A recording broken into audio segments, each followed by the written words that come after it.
Up, there we go. We are back. We are back. We are back indeed. We're talking behind the scenes, but we are ready to go, and we just want to give you a quick update on what's happening here. We saw now Rocco has moved on into the top 8. We're going to take a look on through here, and we can see they can't see us. Our old eyes, as we can see down low. Rocco's going to be going up against the Jolly Roger into the final 4. Sorry, the top 8. That's the top half of the bracket. So that should be, knowing what Jolly's playing, that's going to be a really interesting match. But I believe this is the top 4 that we're looking at here with Rocco and Jolly Roger both making it in the top 4. Is in the top. You're right. This is the final 4. Yeah. So right now we have 2 matches going on in the top 8. What we're going to be watching here is going to be RHickey versus W. It's going to be a really, really cool matchup. I think the Jolly Roger is running like a destroy style deck. Correct. We have Rocco running his Leech, no Infinite, She-Hulk Infinite deck. And then we also have over here, really interested to see the decks coming up. I think we're getting them pulled up. For our viewers at home, these are what we call Shift F5 moments, and they will happen, and they'll pop on stream, and we're going to get our players up here. Here we go. This is the artist formerly known as RHickey, but in our case, we're going to call him Wobolos, or W, just all the names different change, but W is going to be bringing a very unique deck, because we've seen it happen before in these moments as he brings in unique decks into tournaments, and he places well, puts them up on Twitter, they take over the meta and absolutely explode. And when W brings out a Claw evolutionary deck that's featuring Wave, that could be why he's now in the top 8, because Wave is making a new resurgence in this game. Oh, yeah. I mean, W, one of the very first people to push Doomwave, that's kind of how he came onto the scene, was with his first take on Doomwave, which completely changed the meta several months ago. Back when Wave, didn't kind of like lock everything in, was really, really big change. But W, if you guys were lucky enough to be available earlier today, W was part of a wonderful panel talking about the meta, about cards that are meant to grab cubes from, and Claw was one of the things he was talking about, a card that's just really, really scary to deal with. You never know on that final turn, being able to split and go for multiple lanes is really, really tough. W doesn't land a Jeff over there on the right and going to lose his super flow power here. Let's see if he pulls it off on the first turn. I think he's going to have to move Jeff now and kind of kill 2 birds with 1 stone. He's going to be overloading on the vault, which isn't the worst thing in the world. But Hickey, who is playing, who's the view we're seeing, you see RHickey on your left-hand side and W on your right. The hand up top is also W as well. We see that they've oddly both opted to keep super flow full. Yeah, the Polaris coming in over there on the right to pull it in, saying, hey, if I'm not going to have energy, I don't want to move this Jeff. This is a nice little tool that I can use to keep you on your toes later in the game. Instead, I'm just going to use the Polaris over on the right, pull your Misty Knight over there and say, hey, I don't get any mana, you don't either. Very fair. Very, very fair. The Jeff, I mean, look at Hickey's deck. This is about as good stats really does get. Featuring, once again, Darkhawk, Stature, Black Bolt. It's not even the Legion variation, as Iron Lad drops down and turns into a free Zabu, so we could have double Zabu make an appearance too. Yeah, very exciting. I think that what's really good and why these Darkhawk decks, not only the power level of Darkhawk on all these 4-drops is so powerful in tournament, but it's also a very easy deck to know when to snap. Yeah. I have Zabu early on. I have 6 4-drops in my deck. Yeah. I'm going to hit the snap button, and it's something that you can really take, and obviously you can go a lot deeper into it, but having that really straightforward plan really ends up paying dividends.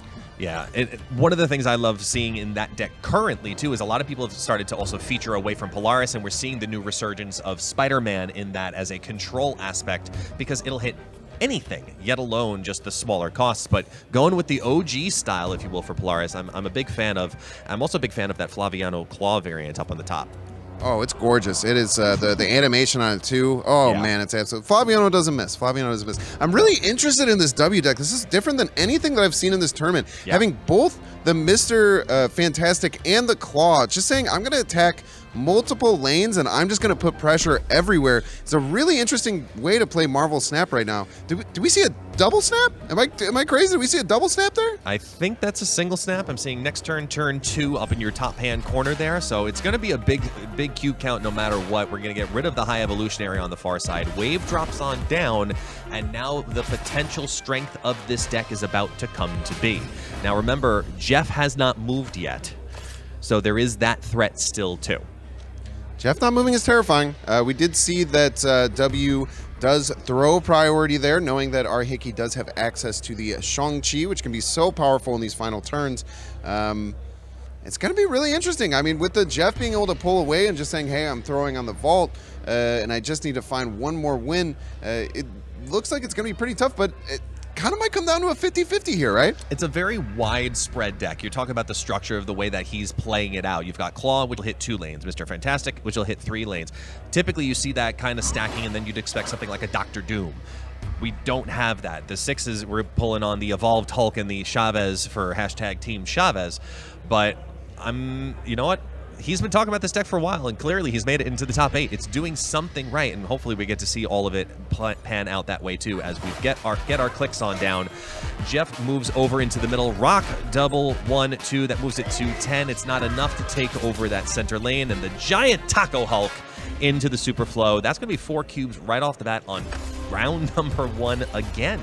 Huge play there. I think that RHickey was saying, you know, we're sitting here, we're trying to get into the top 4. Yeah. Maybe he doesn't like his matchup against W that much because, you know, when you feel like you're down and you're in a unfavorable matchup, you have to make those big risks early on to try and make a big impact, because if you can jump up 4 cubes in that early game, suddenly that disadvantage is all but gone. 100%. That's a lot of it. And it's something about us sitting here. Maybe we're just like impacting the game because we have again Sinister London again, a free Limbo again, even though these are very different decks. We just want our players to have as many resources as possible. We're saying, you know, man, you want to show off. You want to show off. Take as much as you want. Take as much as you want. They're trying to say, here, we wish you had Dazzler. That's all. They're trying to force that down our throats as we're going to raise up that Sunspot with a double Misty Knight. I like the double Misty Knight call because that's going to scale pretty quick. Oh, yeah, very, very mean to just have those popping up. We were talking about in the last game how infuriating Misty Knight can feel when there's 2 of them getting double the power and you never know where it's going. It's going to be really annoying. Now, we might be looking at a situation where priority is really important to try and plan for the Shang-Chi at the end. Whenever you're seeing a Sinister London, you know your opponent has an enormous Hulk in it. That's what you're going to be aiming to do, but we had the armor as well, so it's not going to be quite that simple. Iron Lad banking real big on a double hit here. It's not going to scan twice, so whatever it is, let's see. Maybe we just get a whole bunch of Sinister Londons. Maybe we get lucky that way because I just love the way that looks. Maybe we get oh no, Black Bolt's in the hand. Black Bolt and Sinister London is no joke. If your hand starts to get low at all, and you see a Black Bolt Sinister London come down, boom. All of your cards are gone. Enjoy your top deck. Or Bar Sinister. That's even more painful. Oh, when that absolutely. One of my favorite things to run when that's a hot location. I know, it hurts. And you just sit there peeling away card by card. As armor drops down, protecting 2 of the lanes, it's going to move over and make its dupe over in Limbo. Flipping on the Iron Lad, which is going to hit Polaris. Here comes Shimmy Shimmy Kickle Puff. We've got the big block right there. Is it going to hold? No, because you're going to move the Jeff over into the left-hand lane, so it didn't move too much. It moved the move card. It's moveception. And I think that's a big part of Jeff. You know, being lane locked in Marvel Snap is a terrible feeling because you feel like you have no agency over what's going on with that lane. So what Jeff and why Jeff has become such a core part of the meta, almost every single deck here you're seeing has Jeff in it. It's because you can have that flexibility of having a full lane, but at any point you can pull that away and swap something out, which I think that you know, uncertainty is such an important thing towards the end of Marvel Snap. I wonder if Black Bolt is actually the right call here, not having stature in hand, because yes, you're going to try and thin and thin and thin, but you're hitting the low cost, and you have duplicates that could still drop too. If they're just sitting on that Hulk and Sunspot's already down, I don't know if Black Bolt's actually to play right here. You can't Shang-Chi really anything, but it's scary nevertheless. Let's see how these players are going to lock this in, moving into turn number 6. We're still in a Limbo match 4 now, but yeah, nobody's playing Legion this one, so it's going to pan out the right way. Yeah, ooh, snap! Ooh, we have a snap, and that came from, I believe that came from RHickey's side. Yeah. He really likes this Black Bolt play. He thinks it's going to be annoying. I think that W might be counting on the wave towards the end of the game, too, so maybe clearing out what he finds as something scary in this wave is going to be good. We get rid of the claw as well, but, man, that looming presence of Sinister London Hulk is just such a monster. 2 Hulks right now, especially if they can land both over into the double armor lanes. I don't know if you're going to be able to come over the top of that, even with Darkhawk and friends, but Is it the double rock and go big in one lane? You can have move Jeff, man. This is the scariest thing about these move cards, is the constant second guessing of, do I do it now or do I do it at all ever? Yeah, I'm really interested to see how this comes out. I thought Rock Slide last turn was maybe a little bit better, but knowing that you're going up against the Chavez deck, the impact of it is one less draw, which can be pretty important. And let's see if this lands. Okay, if that landed right, I think that the priority was going to be thrown, so that could have been a pretty big issue. Big pull. Big pull. Yeah, the stature is going to be great. I mean, that's going to be a pretty darn big Darkhawk, too. What have we added? We've added 5 rocks to the deck, so we're looking at 7. Thank you, RHickey, but obviously clearly clicking the... It's like they know, but we're good at math, but let's just be nice to our casters. So let's see. And here's the thing, Hulk always was something that was hard to deal with and count. Now that Hulk, you have no idea if it's 12 power or 22 power as it's going to be probably coming down here. It can be really, really frustrating when you're trying to counter and run through the different simulations of what can be happening at the end of the game. RHickey might just be saying, I really hope that I don't have to deal with a Hulk here. Yeah, I mean, either way, we've got another big 4-cube game, and both players are in really stellar positions, sitting on the 620 Hulks, those Darkhawks, and every different possible configuration of them. Did you see how much movement just happened when he hit enter? That's why I'm sitting here going, I'm taking deep breaths getting ready for the next big call, man, because 17,000 things are about to happen. Here we go. Jeff number 1 moves, and thank God for my breath, he didn't move all the Hulks on the bottom. We're moving the Darkhawk over to the right-hand side. He expected the clogging. The Misty Knights, where are they going? Misty Knight lands wide, and it scales it. It scales it. Huge 4-cuber. Wow. We talked about it with Misty Knight. Yeah, that's She's tough. Scary. And the Hulk got that extra buff at the end of the game, which is because both Misty Knights missed. They jumped left and right, but the Hulk getting that extra 2 at the end of the game, a big change that happened when the Hulk went from being ongoing, being able to get it on that very last turn, Magic being a huge factor there, and or not Magic, Limbo being a huge factor. Neither player has Magic in their deck. That was all from that very first location turn. Having that line strategy. First off, kudos on RHickey for recognizing that. Okay, here's the full deck list situation. Nothing is going to change on the board state. You're going to play Wave, which I know you have, on turn 6. Let's get rid of this now and not deal with it. Great understanding of how W is now trying to run that deck. Granted, this entire weekend, we've all been talking with each other. We've all been sharing our decks and ideas. But I will say confidently, W, unless if you've gone up against him, he has been lip-sealed shut about this deck. Yeah, he's alluded to it, but he's never talked about kind of these main cards. And I really like the Mr. Fantastic. I think that there's a lot of Mr. Fantastic believers out there that's just one of the best 3-drops. You get 2 in every single lane. It helps you push for priority early. It helps you do what you want to do. And, man, you got to feel for RHickey because that Hulk was sitting in the hand just charging every single turn. And there's nothing you can do. You don't know if it's going to be 22. You don't know if it's going to be 16. He must have said, hey, the only way I'm losing is if this Hulk is fully charged. And unfortunately, that's what ended up happening. It was way too overcharged with Limbo, 622. So we get the Black Bolt down a little early here thanks to the Superflow with Stature in hand and Jeff in hand. So we're looking at a lot of movement simultaneously. I expect to see Jeff drop down nice and early. We haven't gotten too many rocks, 2 so far? So that's a good stacking, but when do you sacrifice Superflow is the question. Yeah, it's always interesting. It's always interesting to make that decision to move over there. And often you're not. You're waiting until at least turn 5. Sometimes, especially if you're a Professor X deck, you want to push it a little bit earlier. But, knowing your opponent has Claw, your opponent might not ever have to deal with the Superflow. They can just slam a Claw middle and say, hey, we got 8 power there with my Mr. Fantastic and Claw. Have fun beating that. The scary thing is the combination knowing that Hulk can be played right now between Titan and Superflow. If they want to really just go big or go home and steal the priority and call it what it is, you could attempt to do so and just say, I don't believe in Shang-Chi. Yeah, and another big factor that we have to look at here is, Titan's going to be really, really good. I don't think that Titan doesn't affect Wave, so there's not going to be anything that's going to be cheeky with, like, the Superflow. The Hulk's always going to get his charge. I think W should be snapping here and saying, RHickey, if you want to, go for the rest of this round, let's, we're going to have to, you're going to have to bet your tournament life on it. But man, the looming presence of Wave. Wave is such a hard card to prepare for because you can play like crazy and then your opponent just doesn't play the Wave and you feel silly with what you played. Wave is going to be a card come, according to what we understand or don't understand officially, unofficially, is going to be a card that's going to revisit the meta again when we get Mobius and Mobius. More information to come on that in the future without spoiling too much, but just know Wave is going to be incredibly relevant. So we've got Snaps, though. He's making him pay, and Hickey says, I want to play. Drop the Wave down. I just need one card. Darkhawk drops in for some big power, and is it going to be enough to hold up? Let's beef it up a little bit more with another Korg. That's a nice position for Hickey. I can understand moving forward with that. Yeah, I think it's a wonderful spot. I believe that W was trying to aim the claw here, saying like, hey, if they don't push enough middle and this claw can land, which it still can with the buff from the Sunspot, right? Because the claw's going to come down for 4.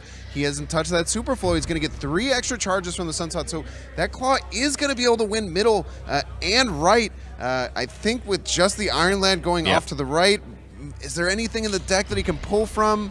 The Korg and the Rockslide? I'm like, the Korg and the Rockslide are both on the field. I don't think there's anything that's going to work. We go 1, 2, scan, hits the claw Shang-Chi, left? does nothing. He went claw left, thinking that maybe we get some love from the Misty Knight. It doesn't hit. It doesn't hit. He expected something to come on there on the right side, and W's sitting going, I know. I think he's upset. I think that's the classic situation where W was sitting there. He's like, claw middle. I should just do claw middle.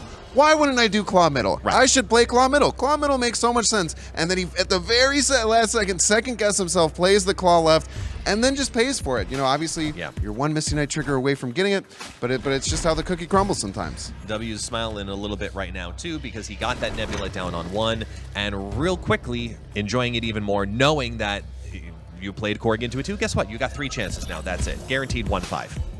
Yeah, Nebula's just gonna be soaking up over there on Stark Tower. It's always interesting playing on a location like Stark Tower. I never know with Nebula if you want to play it on a location where people are already gonna play and it'll get a benefit, or do you play it off of there because then they have to make the choice. Do I want to get +2 from the Stark Tower, or do I want to give +2 to this Nebula over here? So W probably just trying to play it safe, knowing that RHickey has to beat him a lot of times. The only ways, with this deck that seems to be at a little bit of an advantage, the only way he's going to lose is if he, can kind of either RHickey plays some amazing games all in a row, or if W just slips up and has a couple more mistakes. I think the early pull of Claw also helped decide that too, because he has that flexibility of choice of saying, go ahead, play into it, because I still have a Claw. I can put it on the other 2 lanes and spread out that power wide on turn 5 or 6, and then put down my Misty Knight afterwards, and they're just going to feed into each other back and forth, even if he dropped nothing on this turn. Yeah, I'm really interested. This Iron Lad can hit a Black Bolt, which could be really big, picking off that wave. So that's a huge hit we'll have to look out for here. We got a Rock Slide, which is just going to be great. With the Darkhawk already in hand, if you go Iron Lad into Rock Slide, bumping 4 rocks, your opponent probably going to end up with a handful of rocks playing in the game, and that's not a lot of fun. Hickey's sitting there with a little bit of worry right now, though, because that 11 power differential that will continue to reduce over. That's scary. I don't know if I mean, it's still going to get +1. I was like, I don't know if I like Jeff here at the risk of getting hit by Cyclops, but then you're kind of countering it a bit when it gets re-hit again with Stark Tower. So the 50-50 shot for the little bit of bonus, okay, I can live with it. I think expecting Wave to come out, you want to be as flexible as possible, right? So you want to put yourself into a position where I have a lot of options. I guess I'm not sure if the Spider-Man had or was able to be triggered that turn. I think that they're playing the Jeff over on the left. Even if you soak one of the Cyclops hits, maybe it's not all that bad. But winning all 3 lanes here, the biggest problem that he's looking at is that he knows all of W's cards cost 4. He's sitting up 1 power in a Sunspot lane. That does not feel good because you know that he's going to win there. So it's just going to be trying to pick out a lane that he can sneak away. Either way, actually, I'm leaning a little bit onto the Hickey side, because the biggest threat I think I see in his deck, whether you know about his hand or not, is still that Claw. And neither configuration to me really looks strong enough with that Claw, because yes, you are going to get the extra bonus on the Sunspot, but I don't see any combo where that would be a threat at that point. So I think Hickey actually has a little bit of an advantage here because he can move around that 5 power Jeff who didn't get hit by Cyclops. Yeah, is it a Chavez here? It might be a Chavez that ends up coming down. It doesn't look like W has any real better options. The Claw, just the numbers don't really add up to something that's going to be super beneficial. I do think you're right. You know, looking at this a little bit more, it always hurts seeing that Sunspot going over. But again, you know, having that 5-power Jeff, especially with the Cyclops missing it with both, it definitely gives some power. It's decisions, RHickey. I have been there. Back and forth and hope for the best. Is it going to be worthwhile on the left? Is it going to be worthwhile on the right? Because if you drop it in there, it goes to 11 to 16. He moves it. He goes the Chavez and middle. He guesses on guesses, not guests. Sorry, Freudian slip. Drops on the right, and there's your scaling. So 1, 2, 3, 4. That's going to knock out RHickey from the top 8, and W moves forward with this evolved wave hybrid claw scary, I don't even know what to call it, deck. It's W's monster of a deck. It was very well played. I think RHickey played just about the best that you possibly can, but W just a master of this deck that's very hard to deal with very quickly. So we're going to have W come over here and chat a little bit before we get running into top 4. Can we get another round of applause for both these amazing competitors? What a wonderful, wonderful match. Oh, yeah, they can't hear us, but we're loud enough that in this place, we don't need microphones in this studio. We could just echo, you know, we're streamers. We're used to doing this. So we're going to have W come on down and come talk to us a little bit about, you know, that match and that game. I'm going to just do, once again, the Binks Shuffle. Let me get my backpack off. Yeah, no, get comfortable. Yeah. Get comfy. Man. Microphone for you, good sir. Thank you. Beautiful. W, welcome on in. Congratulations. Thank you. Top 4. Yeah, we take those. Take them any and all day. So we know, we were talking about it earlier, that you have been really quiet about your deck today. We were talking about it in the very beginning. You've kind of been like, okay, let me battle a little bit, let me tweak a little bit here, and now we get to see it here on the main stage in full action. Talk to us about how you got to this wave conclusion. You know, I work with some really good players. Yeah. A player I work with in a group particularly is KM Best, and he has been on Wave for like a few weeks now. Yeah. And he's been trying to make Doom Wave good, and it is good. So I was messing around with Doom Wave. I was messing around with Move Wave, which has a really good shell that a player Otayan built that I love as well. But I got to this high conclusion earlier this week when I was feeling really uncomfortable. I kind of just put it together, and I was like, these are cards I know well. This is like my Doom Wave I built, you know, back in March or whatever. It's very similar build. We're just going taller instead of wider. Yeah, we were giving credit on, you know, that very first deck as well, bringing Doom Wave to the meta, and at the same time hating you simultaneously because changes needed to be made. But it's interesting seeing it in this shell in particular, because the way you mitigate that was also very early, clearly recognized by Hickey. It was in round number 2. You had the Limbo match, and he goes ahead and black bolts to intentionally get rid of the wave, and you still are able to navigate around those different other secondary lines. So I want to ask you, from a deck building standpoint, when you are deck building, whether you're working with a team or you're looking with yourself or whatever it is, what are you looking for when you say, I have a key card that I really want to make work? How do I branch this out to have a second, third, fourth, whatever it is, play line? Well, you know, you always have to figure out how you're winning 2 lanes. I think when people are deck building, they're often just worrying like about all the points, but they're not worrying about how all those points fit into 2 lanes that need to win. Yeah. So right here, this deck, for example, has a really good line with just these 1-drops who just have points coming out like crazy, and then a Hulk who wins another lane. So, you know, and then you have a Mr. Fantastic that like keeps you honest on all 3 lanes, and a Claw that keeps you honest on maybe another lane, and it gives you a lot of the like initiative in general of how you want to dictate where the game goes. So you know, it can be really interesting when Jeff is getting pumped by Misty Knight, and then you get that out too. Like with deck building in general, like once you put in the thought of how to win 2 lanes, and then you go, well, the most points in 2 lanes. From there, you can kind of figure out what the meta is asking for, how you respond to the meta, and like Wave is just a natural fit right now. Yeah.